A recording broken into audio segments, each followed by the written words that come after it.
the most authentic, profitable, and unique niche is you. I first realized this after years of pain, because the first thing that you come across when you embark on your journey to becoming a free individual is niche down. And just like the social matrix, there is a business matrix. Now, the social matrix, or just the matrix that everyone talks about, is a web of ideas and beliefs that act as anchors for your mind to make sense of the world. The government and culture influence the school system creates resources for students to learn from, the students don't question what they're taught, the students go on to be parents, the parents teach their children what they know and send them to school, the children make friends and conform further to fit in, the children grow up, get jobs, become teachers, become parents, become politicians, and create the knowledge and resources online and offline that influence culture. The parents, students, and children vote. The cycle continues to create the society we live in. Now, this isn't a bad thing. This is just how we learn to survive. But if we don't question what we learned along the way during our upbringing, as we're children learning from our parents and being given a very limited worldview, we don't know our potential or what we're capable of or what lies in the unknown. If we don't question what we learn, we end up a clone like everyone else. Now, the business matrix, in contrast to the social matrix, is just a web of ideas and beliefs that illustrates how businesses are supposed to operate. Think of it as the advice or education you get on how to start a business, usually from people online. Pick a skill, pick a niche, and do the same thing all over again. Do work you don't care about for people you don't care about to live a life you don't care about. You are a human. You learn by being exposed to beginner level knowledge, then intermediate and advanced. The thing is, who questioned this beginner level knowledge from the start? Are we absolutely sure it is the best way to go about things? Is it the most conducive to results, or does it cause more confusion that makes people quit too early? You decided to start a business because you wanted to escape the mechanical and meaningless lifestyle, not to create a new one where you can just earn a bit more than you did before at a job. Now, those who learn to break free of this business matrix can do whatever they want, but you can't break free in an instant because that's just not how things work. First, you learn the rules of the game, and then you kind of create your own rules of the game without breaking the other rules. So you need to play the game that others want for you, like you would in society with learning from your parents, but then eventually you reflect and you question, you think, okay, what can I actually do? How can I actually create my own game and get better results than those who came before me? Now, my goal with this video is to give you a complete outline of what your niche is, and that outline will contain pretty much all of your content topics that you'll ever talk about ever throughout the entirety of your brand to create your niche of one. So we're going to go over some philosophical stuff first, which I feel like will help a lot of people in understanding what a niche is and this entire You Are the Niche philosophy. And then we're going to go into how to actually create your niche and have it on paper, what it actually is, so you can use that. And then we'll, of course, bake in common questions like, okay, well, what if people don't find my interests interesting? And how do I start to talk about any interest that I want? So let's dive into it. When I began my business journey, I started with freelancing. I thought it was the most beginner-friendly option because all I had to do was learn a skill, sell a skill. So I decided to try my hand at freelancing with almost every skill you can think of: video editing, graphic design, SEO, content marketing, Facebook ads, and web design. My pain point was always choosing a niche. I would download free guides and I would endlessly search on Google for the top 100 niches to target. I targeted dentists and gyms and construction companies and pest control and a lot more. But what are the problems with this approach? First is I don't care about these people. I would and did hate working with them. This isn't a sustainable approach to something as important as your life's work. You're starting a business for a reason, and it isn't to just have a new boss. Now, some people argue like, oh, business doesn't have to be your life's work. It can just be a way to make money. It's like, I agree. But if the end goal is to just pursue your life's work after you start a business and generate some cash flow, and you can pursue your life's work just by starting a business in the first place, like what's the dissonance there? It just feels like laziness to me, and like you want the get rich quick option, which probably isn't going to work out as well as you think it is. The second thing is I don't have experience with their business. Most businesses fail because they try to solve a problem they haven't experienced. Remember that. Feel free to come back to me when you ignore this and fail. Third is it prioritizes finding, not attracting or becoming. You learn a skill for someone else, you search endlessly for people to reach out to, and end up spending more time on lead generation than building leverage. So one thing I want you to keep in mind for the remainder of this video is that I'm usually speaking under the lens of building an audience, because this is a new traffic mechanism for businesses, building a social media audience, right? Building an audience is just how you build a business. It's always been how you build a business with media and advertising and whatever it may be.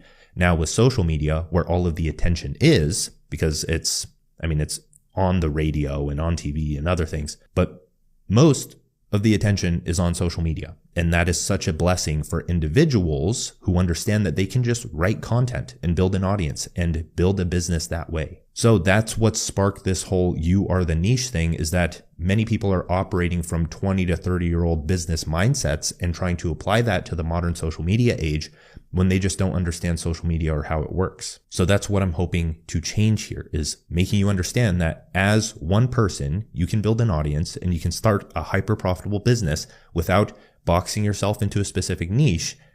We'll learn how to do it. It's no wonder people don't stick to building a business. The business ideologies circling the space have dominated for too long. They are shallow and lack regard for human nature, psychology, and fulfillment. And that's just the thing. Things evolve beyond being shallow. There are better ways to start a business now, so we're going to learn how to create our own niche that is profitable, authentic, and something you actually enjoy doing. First, we'll start with a few lessons that will spare you a lot of pain. First is that the endless shiny object syndrome you have with finding a niche is a blatant sign that business hasn't clicked for you yet. You don't understand it. You haven't failed enough. You haven't produced enough. You can make any niche work. That's why it's wise to create your own. The second lesson is to build a product or service that you would actually buy, use, and benefit from. There aren't many shortcuts in business, but this is one of them. When you do that, you become the niche, and you can focus on marketing to your past and current self.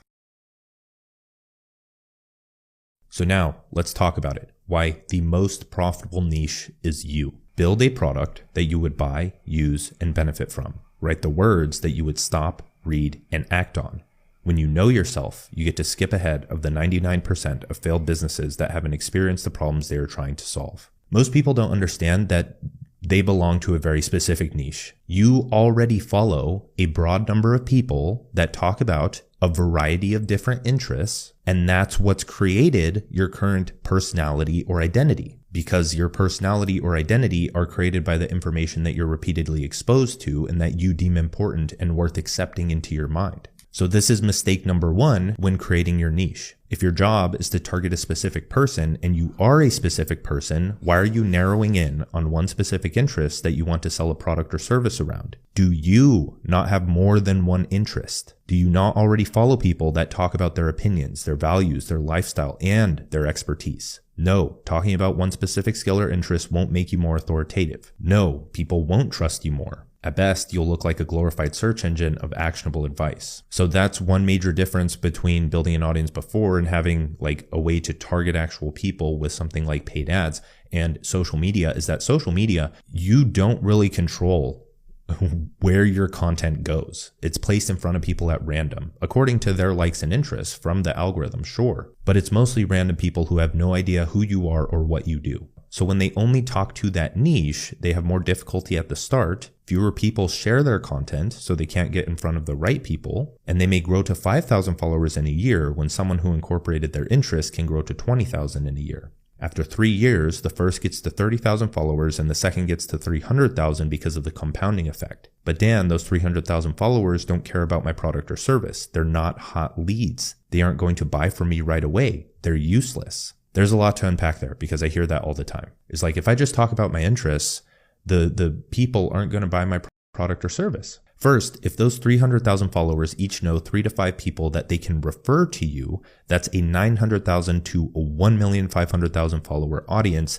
thanks to the network effect. All while 30,000 follower hyper niche down guy is struggling to have enough leverage to get out of manual client work. So that's one thing, is like, this is all nuanced. If you want to build a very specific audience so that you can land clients and sustain your work, that's perfectly fine. But if you want to evolve and have a lot of leverage to not only build digital products or build other businesses or have a big network to build that startup that you want to build, or just choose this direction because it's more fun. And if you only want to do freelance work like you would with the niche down audience, you can still get the same, if not better results doing it and enjoy the process more. Another thing here is that it's not just like, oh, if I post about my interest, my entire business is dead. My brand is dead. That's not how this thing works. People get like, since money is tied to it, they get in such this narrow-minded state where they're like, oh my God, if I make one mistake, my entire life is at risk. My entire business is at risk. I'm not landing any more clients. That's not how it works. You're getting thousands, if not hundreds of thousands of impressions on specific pieces of content. If you can't turn any of those into clients, no matter what audience that is,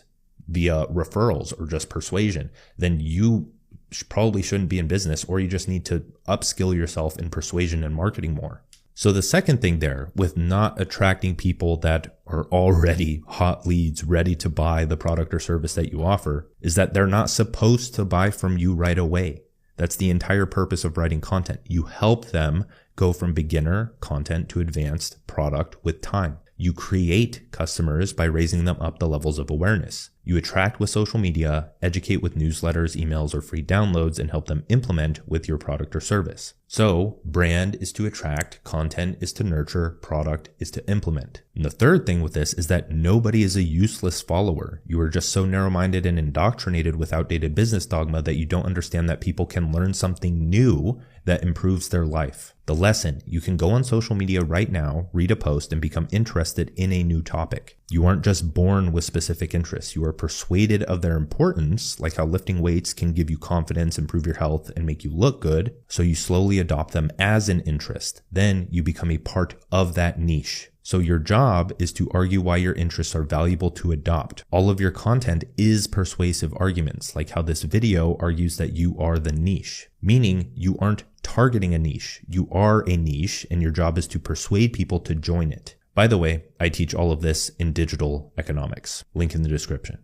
Now we need to talk about what a niche actually is. A niche is a perspective or worldview. Become a nobody. Become everything. Become a designer, writer, marketer, socializer, runner, bodybuilder, philosopher, scientist, psychologist, and polymath who knows how to sustain your obsessive curiosity. The universe rewards those who don't impose their own limits. So let's break down what a niche actually is. When you are the niche, and you are constantly changing and evolving because you're improving, hopefully, then you are nicheless. If you aren't constantly evolving and improving and your niche isn't changing, then you aren't changing and you're probably in the wrong type of business and it's not going to be sustainable. As an example, you can be like Zuby, who makes music and sells tickets to a show one day and then talks about politics another day and then sells a fitness ebook the next day. And he's doing perfectly fine. Or you can be like Hamza, who has an extremely broad niche like self-improvement, which encapsulates literally everything. And I'm talking everything. Everything valuable or actually worth pursuing is self-improvement. Going to Mars is self-improvement on a collective scale. Elon Musk, his niche is self-improvement. But at that point, it's just an expanded version of self. It's an expanded sense of self where self, you have begun to identify with humanity as a whole. You've expanded your circle of concern, and so now your products are spaceships and stuff like that. But with Hamza and self-improvement, he talks about confidence and masculinity and dating and fitness and business and all of these other things where he's not in a very hyper-specific niche there. He is the niche because he is a self-improver. That's his identity. Your identity is your niche. Or put more practically, your niche is what you are interested in and why it's important to your life. You don't box yourself into hyper-specific skills or interests that you will outgrow because you are human. You will grow bored of it, or it will no longer serve you, like talking about agency work, because you change what you do as your business grows. Locking yourself into a niche makes it extremely difficult to develop yourself beyond it. Your business evolves as you evolve. If your business is a narrow niche, you limit your own potential. So now, why are you told to niche down in the first place? So you can understand the minds of your readers and customers. You're told to create a customer avatar, identify a burning problem they face, and position a solution toward them. The solution is often the same as any other product on the market with small changes. The point is to make it perceived as valuable to a specific person by understanding them. So a hack here is to recreate what already exists, but better, and don't overcomplicate it. The thing there is that all products are the same. Like all self-help products are the same, all business products are the same. They're just positioned towards different people. That's why creating a niche is important. It's because I can talk about writing and someone else can talk about writing, but it's two completely different people, and that's what makes it unique. But I target my past and former self, for the goals the problems that they're trying to solve and the goals that they're trying to achieve. So I position it towards them. Another writer may position it towards soccer moms because they are a soccer mom, or they just wanted to target that niche. That's why we're doing this here. But targeting yourself is just so much easier, and it goes a layer deeper than just making money or business. It's about self-improvement, self-awareness, and actually building products that help people's lives and working with people that you enjoy. So why don't we skip all of that and treat ourselves as the customer avatar, solve problems that we've actually experienced, and build a solution that actually benefits our lives. And then once you grow as a person, as an individual, your products start to evolve and you just build a new product and distribute a new product. In essence, a customer avatar is the mind, worldview, or perspective of someone you are creating for or marketing toward. So from a structural standpoint, a worldview or perspective is composed of a few things. The first is just goals, the conscious or unconscious goals that influence every single action you take, like taking one step forward or going to the gym. When I say one step forward, I literally mean taking a step. You are acting towards a goal. You're moving in a specific direction. Everything you do is associated with some goal. It's just unconscious. Self-generated goals put you in control of your life. The entire, what's the Jung quote, Carl Jung quote? If you don't make the unconscious conscious, then it will determine your fate and control your life, something like that. But it's just presence, mindful living, becoming conscious. A person with the assigned goal of society to retire at 60 years old will see fewer business opportunities than a person with a self-generated goal of financial freedom at 25 years old. Goals also frame how you or your readers interpret books and content. Two people with different goals will have radically different highlights of the books and content. They will notice the things that aid in their goals, whether they are aware of it or not. So the second thing that composes a niche or worldview or identity is problems. The conscious or unconscious problems that prevent you from reaching your goals and ideal lifestyle. The foundation of marketing as a whole is to raise your readers' levels of awareness surrounding their problems over time. So if you've solved your own problems and are helping your audience do the same, you are in a great position. The 5 levels of awareness are 1, unaware, which is unaware of their problem and how it is hurting their quality of life. 2 is problem aware, so aware of their problem but don't know how to solve it. 3 is solution aware, so they're aware of their problem and know there's a solution, education, or knowledge to solve it. 4th is product aware, so they're aware of the problem and know there's a streamlined path or system to solve it. And 5th is most aware, so they are ready to change, they just need the right why that changes behavior instantly. Like when you read an idea in the book and it changes your entire outlook on life. So all content and your landing pages and your products and whatever it may be have to target the person at whatever level of awareness they're at in relation to the goals or problems that compose your worldview that you can help them achieve. So the goals of your brand, your vision for the future, the problems along the way, how are you positioning the content, education, insight, whatever it may be, opinions to them in a way that's understandable. So top of funnel, social media content is usually in between levels, awareness levels 1 and 3. That's who you're writing to. It's mostly beginner level. Then newsletter or a free download is usually a step beyond that. It's like 2 to 4. And then during that, you target the most aware, level 5, to sell them on your product on your landing page. When your worldview is your niche, your job is to write in a creative fashion that increases people's awareness of their problems. That way, they act on a solution toward reaching their goals. Another way to think of it is that every piece of content you write and every product you build helps people learn the knowledge or skills that allow them to reach the goals of your brand. The bigger the goal, the more people you can attract and help. You help them reach the goal by solving problems or pain points. So your content and products argue why achieving a specific goal is important and give them the knowledge, tools, and education to solve the problems standing in the way. Now, the third thing, the last thing, there's goals, which gives people direction. It is motivation, or it entices people to be attracted to you. The problems are what you help people solve to actually change their life. But how do you actually solve the problems? That's the potential paths that they can take. That's number 3. When people don't have clarity on their next steps, they feel anxious, overwhelmed, or bored. This is what causes arguments in relationships, dissonance in business, and battles between political parties. People who don't share the same worldviews are missing pieces of the other party's path, narrative, or system that allows them to make sense of that situation. So when you are the niche, your job is to create a holistic, step-by-step path that you can share with readers who have your same worldview, usually in the form of a product or service that you can be paid for. That way, they're more likely to actually get results and understand you. But there's a reason why my philosophical content introduces a lot of people to business. It's because they're learning it better from me because we have a very similar worldview and it makes more sense to them. I'm not the most hyper practical guy who's going to walk you through step by step. Okay, here's how you make $1 million in whatever amount of time. I still do that, but I bake in the philosophy so that people who aren't yet in business but have the potential to do very well in business, I can teach them best. They're going to learn from me best. So beyond goals and problems and potential paths or systems or products people can take to reach the goal and solve the problem, there are of course other things in the human psyche that influence how people perceive and act on those goals and problems. Things like prior experiences, firm and loose beliefs, and skill levels across all domains of life.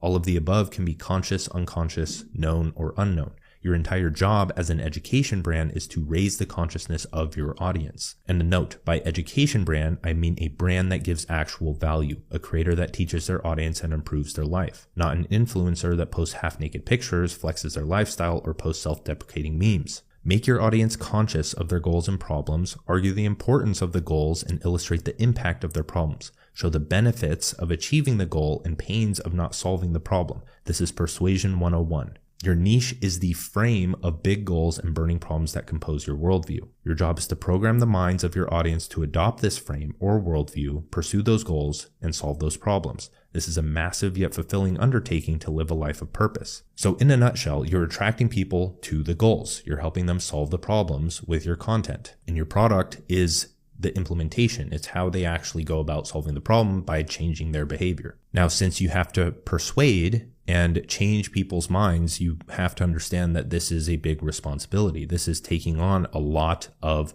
responsibility and emotional labor for your life. That can be very fulfilling, and it can also turn very bad if you are not developed or ethical enough to be doing this type of work. Niches are supposed to be specific, and what is more specific than this? A desirable goal that will change your life and your readers' lives, which is brand, a burning problem that will ease your suffering and your readers' suffering, which is content, a clear path, system, or solution to bring you clarity and your readers clarity, which is product. The goals and problems will almost always be similar to someone else's. Everyone has the same goals and problems in the eternal markets: health, wealth, relationships, and happiness. But the path is singular to you. Everyone wants financial freedom, but two people have to take different paths. You may go the social media and online business route with e-commerce and the unique skills, mindset, and experience associated with that. Another may go the investing and real estate route with another unique combination of skills and interests. But remember that every other skill or interest you learn along the way also aids in you achieving those goals. If journaling, going on a walk, or playing video games were included on that path to financial freedom in this case, no matter how direct to achieving your goal, it still played a role in you achieving your goal. All of the beliefs, skills, and billions of bits of information you process along the way toward achieving your goals is the most unique niche in the world. Your job is to document your mind and experience on the internet. That's it. Your job is to attract a specific group of people. You do this by writing ideas in a way that makes sense to you, from your worldview, from your point of view. The specific group of people are those with your same personality. That's how you set yourself up to create a product for yourself that sells without market research. So just the practicality of that is when you notice an idea, post it, but from your own point of view. That's what makes you unique. Take the ideas that already work and post them under your brand. We'll talk about that a bit more. But now we actually have to outline your niche. We need to create the book of your life that you are going to write with content and products. So this is how you create your niche of one. When you document your life on the internet, you create your niche of one. The mindset and skill set of your past, present, and future self should be illustrated in a persuasive manner to attract those with a similar personality, but are a few steps behind you so you can actually help them. You are going to outline the structure of a book you would write about your life. This will be used for pattern recognition and content creation. So by creating an outline in anything, you have this outline, and because it's there, you're going to notice more ideas in conversations or in the books you read or in the content that you read, and you're going to be able to notice that, fill in the outline, or just post or create the product or whatever it may be. You'll notice more opportunities for yourself. Also, you're going to use this as a content plan for the next 1 to 3 years, or just 1 year, and then repeat and refine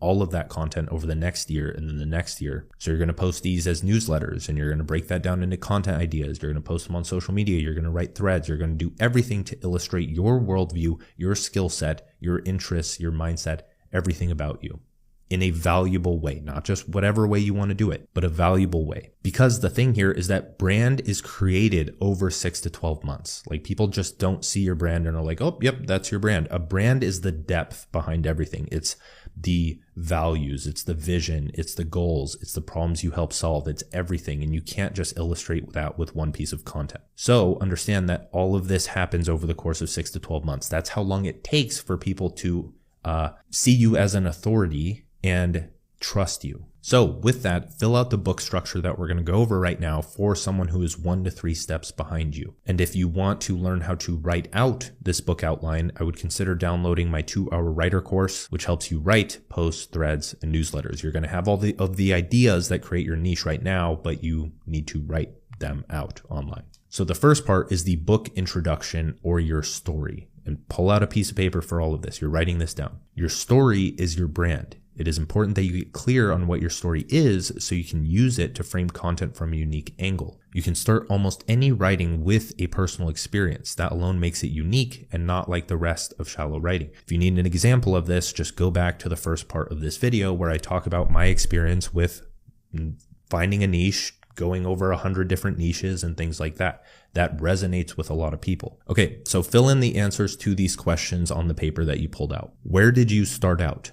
What struggles did you go through? What was the climax of your journey? What did you achieve that is desirable to others? What topics, interests, or skills helped you get there? Remember that all of these are content topics. Now, section 1 of your book is going to be the philosophy, because you need to get people on the same page as you. Your philosophy is your answer to the question, how does one live the good life? If you're not writing this down yet, you should just leave the video. Write this down. You must constantly illustrate the importance of what you believe and do in a way that leads toward your ideal future or avoids the enemy of your brand. Describe your ideal future and lifestyle in detail. What goals are you leading your followers towards? Describe the enemy. What is the future and lifestyle you want to avoid like the plague? What are beliefs you have that others would consider extreme or offensive? What is the importance of each topic, interest, or skill you've learned to help you on the way towards your ideal lifestyle? Take your time with this. The outline can be as long as you want it to be. The answers to these questions will form the majority of your content ideas that lead to the most of your growth and authority. This is the part that makes you unique. Now, section 2 is education. This is how you build authority. It's by educating your audience and helping them. Your job is to educate people on the skills or interests that help them achieve your version of the good life or your philosophy. Literally teach them the skills or interests and how you learned it. There is only so much that can be said about this. You aren't creating anything new. You are simply creating a library of information under your brand. That way people can learn from you. Now, don't fall into the trap of they can just learn this information somewhere else online. You have to assume they don't have the drive to learn elsewhere and that you have to give them the information. Also, realize the massive difference between organic content and intentional searches. People on social media aren't actively looking for education. No, they don't already know it. No, they can't just search for it because they don't have a reason to. Show them that you are valuable enough to follow and they will solely learn from you. Now, please don't ignore this. Any idea that you could see and you want to put under your brand in the form of content, save it for later and then post it. If it's already been said or taught by someone else, good. Say it from your own point of view, in alignment with your own goals, because goals shape how you perceive situations. So if you have an idea, okay, think about your goals or the vision for the future and how that relates to it, and boom, you have a unique piece of content. The other thing is that if it's already been said or taught and is popular, that means it's going to be useful for your followers too. And as we'll discuss in the next section, people remember those who first taught them the knowledge that is useful to them. Be that person for more people. As an example, The Power of Now was recommended to me by Matt Ogus. So I will always remember that. Anytime I read the book, The Power of Now, I'm going to think of Matt Ogus. Anytime people hear one person business, if I was the first person to introduce it to them and make it click for them, geez, you're going to remember me, right? That's going to give me the authority in that case, even if the other person is talking about the one person business. Now, section 3, after your story, your philosophy, education, so how to actually get there. Section 3 is practice. Create step-by-step systems and practices that your readers can use to get better at your skills or interests. Do this now. Write out step-by-step plans for your audience to learn the skills or interests under your brand, then write content about them. Turn the best ones into products or services. As a bonus, slap your own name on these. If you want to recreate something like the Eisenhower Matrix for productivity, then do it. What I'm saying here is that take something like 1% better every day, or the Eisenhower Matrix, or something of that nature, and spin it and make it your own. Put a new name on it. So if you see something like solopreneurship, put a spin on it like the one-person business. If you see something like the 4-hour work week, try turning it into the 4-hour work day or 2-hour writer. Behavior change is the driver of authority and recognition. When you write your quote-unquote book with time on social media, in emails, and in free downloads, you build a brand that blows past 99% of people. So we understand what a niche is. We understand that boring philosophy that I went over. We understand how to create your niche of one, which is outlining the book and then writing the book in newsletters, threads, social media posts, etc. over 6 to 12 months until people genuinely understand your brand.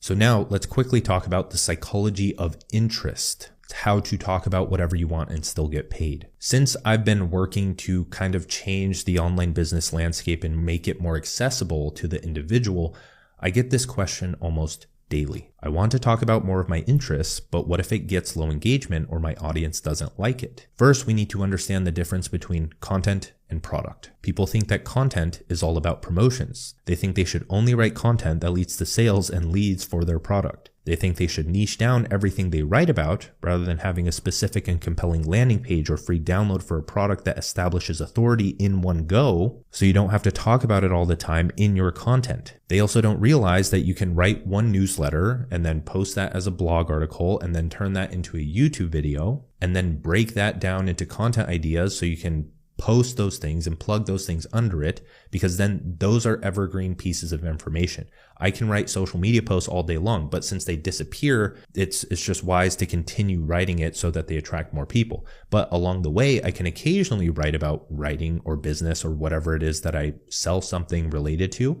And then I plug either a newsletter or an article or a video or a free download or just my product landing page. And if my product landing page actually educates people to the point of trusting me and knowing that this is valuable for their life, then I don't really need to write about that thing too much because it already lives on the internet and all I have to do is link to it. Now, another thing is that I just see this way too often. Sometimes the only thing people post is just like images of their product or just updates. Like you see this on software all the time. It's like, yeah, some people follow the social media account for updates of the product, but you're not really attracting any new customers that way. Sometimes you are, but it's like that's just such a boring way to run social media, especially for a company. If that's your life's work, why is it not better? Or they make a post with something valuable, but then they can't help but just like throw a promotion in there. I see this sometimes.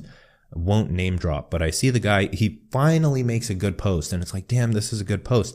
And then you click on it and you go under it and it's like, celebrate the best American business there is on the planet. And it doesn't even relate to the post. And then they plug their supplements and it's like, dude, you would have probably made more sales if you just didn't include that. Whatever, it may work. I actually don't know. That's just how I perceive it. The problem here is that most of these brands just don't show that they're a human. They never educate, entertain, or inspire. You know, the things that people actually follow and show up for on social media. They only sell. Nobody follows company accounts. People follow educators, entertainers, and inspirers. Red Bull has a massive following because they don't have a single picture of their product on their Instagram. It's all inspirational content about the lifestyle people are living because of Red Bull. If all you do is talk about your product, that is a great way to never grow your brand, have engaged readers, or see exponential growth in revenue. A personal brand is the most potent traffic source for your product, service, or brand in general. So let's start by flipping this on its head. What happens if you only talk about the interests or skills that make you money. First, you get low engagement. If your content doesn't get shared, how are you going to grow so that you have more people to promote to? Second is you don't build trust or authority. Stop thinking like you have to monetize right now and start thinking that you're going to monetize in 12 months, and you'll monetize faster now by doing so. Third is that people don't like you. If you ever want to pivot and sell something else, you won't be able to. You're trapped in whatever niche you always sell to. The thing with this is, the question that I see coming up is like, okay, well, if I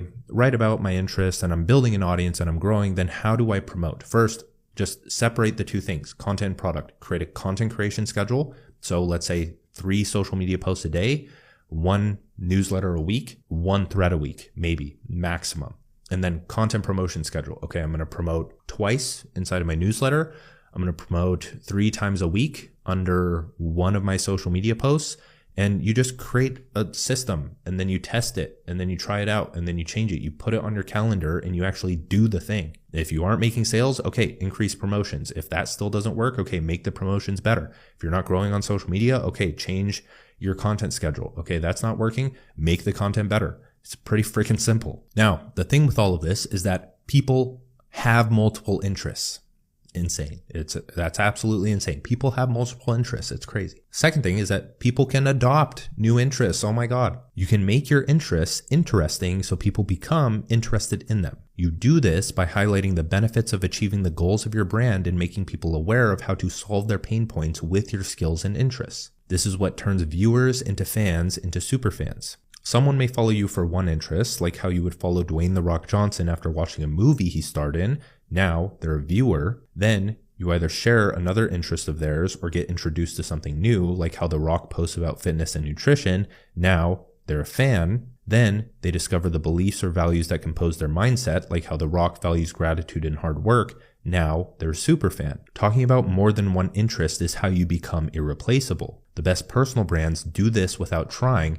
And then usually they tell you to go into a niche because they don't realize that they are the niche. They don't realize what they're doing. They're like, oh yeah, I post about this thing maybe every other day, but I also talk about all these other things. But no, that's not even a part of my brand. That's called unconscious competence. The thing with this is the best personal brands do this without knowing, or the unconscious competence, because they just post whatever they deem important to them and attempt to illustrate the importance to you. And they know the content does well because if it's valuable to them, it's probably valuable to you or some people. So here's how you can begin doing this. First, focus on education. Adopt the mind of your past self, an absolute beginner. How would they get to where you are now in a better way? Post that. Second is focus on understanding. Zoom out and identify the gaps in your followers' knowledge. What do they need to know to get on the same page as you? Post that. Third is focus on importance. Analyze your life and realize why you do what you do. Why do you only have those select skills and beliefs rather than the millions of others you could have? People think they're not niche down by talking about 2 to 3 interests when there's a lot more interests out there. You're very niche down by being the niche. Why did you take the path you did over another one? Post that. That is it for this video. Thank you for watching. If you want to learn high impact writing so you can grow on social media, even though it's just a good skill to learn, doesn't really have to be social media either. Check out 2 Hour Writer. If you want to build the digital product, check out Mental Monetization. If you want both and a lot more in between, check out Digital Economics. Other free stuff is also in the description. Like, subscribe. Thanks for watching. Bye.